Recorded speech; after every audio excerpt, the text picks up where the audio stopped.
En la Biblia encontramos palabras fuertes contra los ricos y muchos podrían malentender esto pensando que el propósito de Dios para sus hijos es la pobreza o que así se evidencia una verdadera vida piadosa. Es verdad que hubieron y hay cristianos muy pobres, pero buscar y venerar la pobreza es un extremo peligroso y antibíblico. Primera Timoteo nos diría, es doctrina de demonio. Y este capítulo 6 de Primera Timoteo que hemos estado estudiando nos muestra un equilibrio sano cuando hablamos de las riquezas materiales. Además, hoy quiero mostrarles que mirando las vidas de las personas que han prosperado económicamente podemos aprender. Obviamente no su afán por lo material, que es destructivo. Pablo dice que los que viven con la ambición de hacerse ricos caen en tentación y quedan atrapados por muchos deseos necios y dañinos que los hunden en la ruina y la destrucción. Pues el amor al dinero es la raíz de toda clase de mal, y algunas personas, en su intenso deseo por el dinero, se han desviado de la fe verdadera y se han causado muchas heridas dolorosas. Este es el camino de los falsos maestros y de la falsa religión. A Dios no le importa cuánto ganes, ¿me estás escuchando? A Dios no le importa cuánto ganes, a Dios lo que le importa es cuánto siembras. Eso es todo. Tú con el mínimo te puedes hacer millonario, hombre. Pero los cristianos no debemos tener esa ambición, sino que teniendo sustento y abrigo, estemos contentos con esto. Los cristianos debemos ambicionar las cosas del cielo, pero contemplando los ricos de este mundo, los que han prosperado económicamente, también podemos encontrar una lección espiritual. Ellos saben cuidar su capital, su legado y seguridad es el dinero, saben cuidar su plata. Déjeme explicarle a lo que me refiero.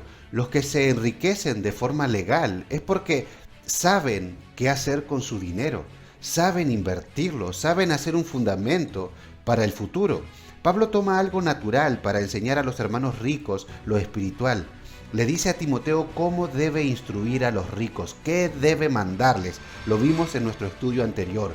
Que hagan bien, que sean ricos, pero en buenas obras, dadivosos, generosos, atesorando para sí buen fundamento para lo porvenir, que echen mano de la vida eterna. Así como los ricos de este siglo ambicionan para este mundo, nosotros debemos ambicionar riquezas en el cielo. Y así como los ricos saben cuidar su dinero, nosotros debemos saber cómo cuidar lo que se nos ha encomendado. Así comienza nuestro texto. Oh Timoteo, guarda lo que se te ha encomendado. Esta palabra guarda viene de una palabra griega que se usaba para guardar los objetos de valor en un lugar seguro. Lo que se te ha encomendado viene de una palabra del griego que significa depósito. Los ricos saben guardar sus riquezas en depósitos seguros. Nosotros debemos saber guardar lo que se nos ha encomendado. Y ahora, ¿qué es eso que se le había encomendado a Timoteo? ¿Y cómo debía guardarlo? Lo veremos en nuestro estudio de hoy.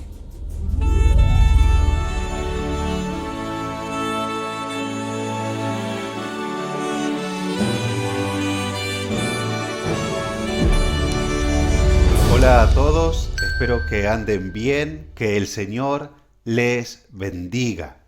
Saludo a todos con la paz del Señor. Las cartas antiguas no eran escritas por lo general por el autor de esa carta, sino que la escribía un amanuense. O sea, el autor de la carta la dictaba, era sus palabras las que quería registrar, pero la dictaba a un amanuense. Y se acostumbraba que el autor de la carta sí agarrara la pluma, pero para escribir su saludo final. Tenemos testimonio en la Biblia de que así lo hacía el apóstol Pablo. Esa era su firma distintiva.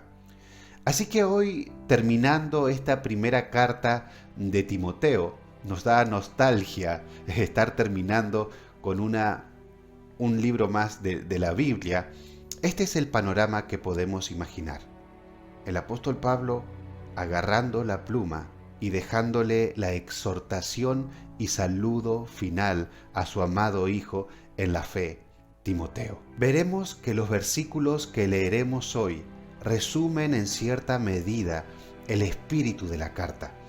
Primera Timoteo capítulo 6, los últimos dos versículos, el 20 y el 21, dicen así: Oh Timoteo, como un clamor, guarda lo que se te ha encomendado, evitando las profanas pláticas sobre cosas vanas y los argumentos de la falsamente llamada ciencia, la cual profesando algunos se desviaron de la fe. La gracia sea contigo. Amén. Creo que lo que debemos entender, lo esencial que debemos entender para poder entender bien este pasaje es: ¿qué es eso que se le había encomendado a Timoteo? Si este pasaje diría: oh Timoteo, guarda lo que se te ha encomendado, amén, podríamos pensar que solo nos estamos refiriendo a las instrucciones de esta carta de Primera Timoteo, las cuales son solemnes. Pero si meditamos detenidamente en estos dos versículos, es algo más grande lo que se le había encomendado al joven Timoteo. Él debía evitar hablar cosas mundanas y vanas, porque lo que debía guardar era santo. Timoteo debía evitar argumentos de la falsa ciencia, porque lo que se le había encomendado era lo verdadero. Estamos hablando de la santa verdad. Lo que se le ha encomendado a Timoteo es la santísima fe cristiana, es la doctrina verdadera, es el evangelio de Jesucristo, que sí, incluye la primera carta a Timoteo, pero abarca toda la verdad de Dios.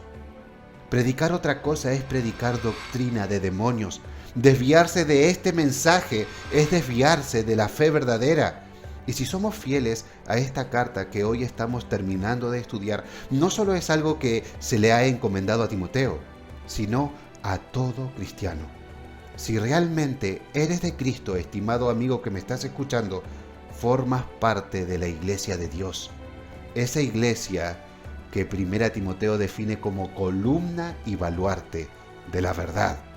Toda la Biblia es nuestra verdad, sabiendo que el mensaje central de las Escrituras y la forma correcta de interpretarla es el Evangelio de Jesucristo. Los ricos saben guardar sus riquezas en depósitos seguros. Nosotros debemos saber guardar el mensaje de la Biblia, el mensaje central, el Evangelio de Jesucristo. Dejando claro esto, la pregunta que debemos hacernos ahora es, bueno, ¿cómo guardamos esta verdad de gran valor? ¿Cómo guardamos el Evangelio? La misma Biblia tiene mucho para decirnos al respecto. Pero fijémonos en esta instrucción final. Lo primero, evitando las profanas pláticas sobre cosas vanas. Lo profano no es una palabra mala en sí, es todo lo que no tiene que ver con lo santo. Lo vano es algo vacío, superficial. Y alguien dirá, ¿es que los cristianos no podemos tener una charla que no sea sobre el Evangelio? Hermanos, sí que podemos y lo hacemos. Estamos en el mundo y charlamos sobre cosas triviales. Pero eso no debe ser el mensaje que profesamos o lo que moldea nuestra vida.